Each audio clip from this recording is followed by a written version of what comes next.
guts.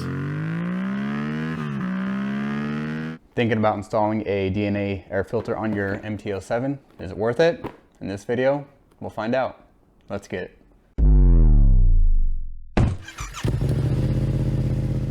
All right, so why would you want to install a DNA air filter on your MT-07?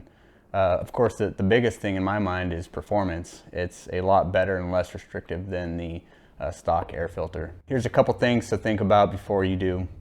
One thing is the price. It is pretty expensive. At the time of this video, I paid about $181, $182 with shipping. Another thing is your ECU. You're going to want to get it flashed. I've already done that when I installed my Kropovich carbon exhaust. I sent my ECU out to Chris Moore. He did a flash on it, sent it back really quick. I let him know that I would be installing a DNA air filter, and he tuned or flashed my ECU for that. So that's another thing to think about. Other than that, it's really simple to install, and overall it's a lot better than your stock OEM filter. Here are some of the tools that you're gonna need. All right, first thing you wanna do is remove the rear seat. All right, after your rear seat is removed, you're gonna take your 5mm Allen and remove the seat. All right, after the seat's removed, you're gonna take a 4mm Allen and remove these bolts here. After you remove those bolts, you're gonna take your 4mm and remove this one. You have two 4mm bolts that you'll remove here and here.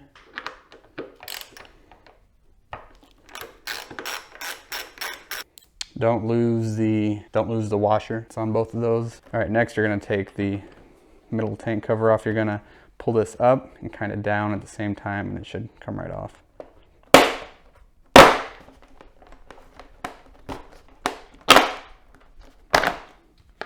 Just like that.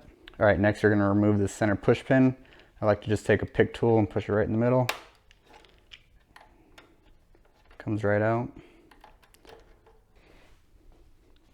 Next you're gonna take out this 4mm bolt and these two 4mm bolts. You're gonna remove, you have a Phillips pin here, you just turn it counterclockwise and it'll come loose. All right, so if you can see, you just unscrew it halfway and it'll come out. And then you have a push pin right under here, push pin there. Next, you're going to slowly pry. You have two rubber grommets here holding this cover on. One there, one there. Pull it off nice and easy. It'll come right off. We're gonna do the same thing to the other side. Now with the plastics off, you can remove this 5mm bolt on both sides.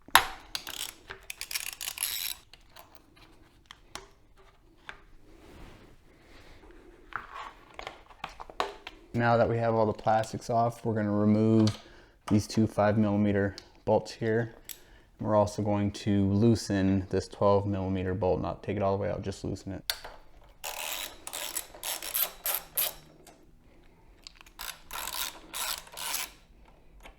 Well, my dang GoPro just shut off. It got too hot. Apparently it can't record for an extended period of time without shutting off. This is a Hero 11, so not really good. What I did, I loosened that 12mm bolt, those two bolts out on each side, and propped up the tank with this little block of wood. That's gonna allow us to access these back Phillips a little easier. Also a Phillips in there when we take this cover off. Let me remove these.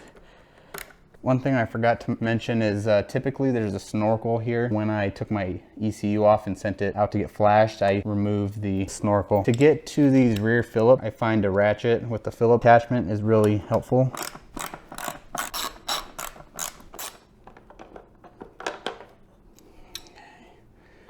Alright, the lid comes off. After you remove the 4 bolts, the cover, there's also a Phillips down here in this tunnel that you'll remove. The stock air filter will come out. All right, so after I removed the Phillips out of here, here's a stock air filter. Let's do a little comparison here and just show you the difference between the stock airbox and the DNA airbox. Look at the lids and how much bigger the opening is on the DNA.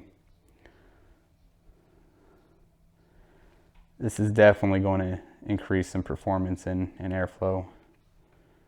All right, so I got the DNA filter installed. One thing that you'll want to make sure you do is there's DNA written on this cover, and on the air filter it says DNA as well. You want to make sure that both of those are on the same, or lined up in the same direction towards the back of the bike. All we're gonna do now is replace the screws into the 4 holes. When putting the screws in, you want to be careful to try to put them back in the same threads that they originally went into. That way you don't make the hole any bigger. Very easy to strip the plastic holes out. So after we put those screws in, we're gonna tighten the tank back down, put the plastics on, put the seat on, and it'll be that easy. Just do all that in reverse order, tighten the tank back down, put the plastics back on, put the seat back on, and that'll be it.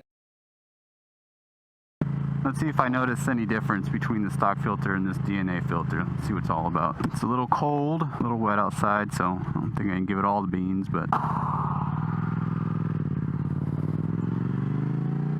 let's see what she got.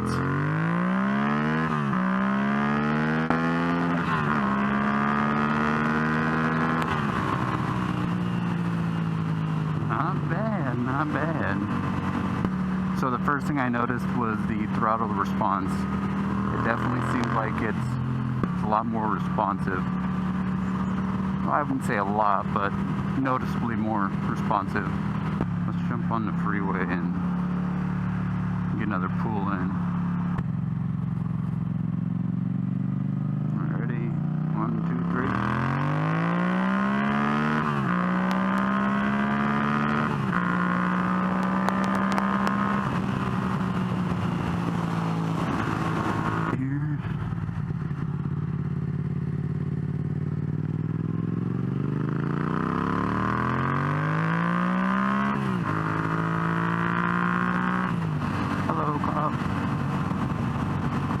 Don't mind me doing the speed limit.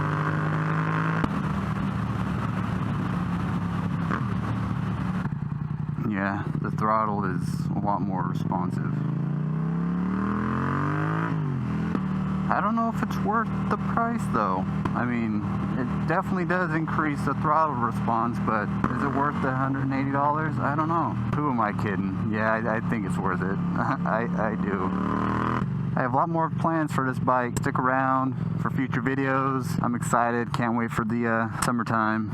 So yeah, final thoughts. I definitely think it increases your throttle response, and it does feel a little more torquey. Is it worth the price? For some people, probably not. For me, yeah, I think it is. I think it was definitely worth the price. So thanks again for watching. If you liked the video, go ahead and hit that like button. Until next time, peace.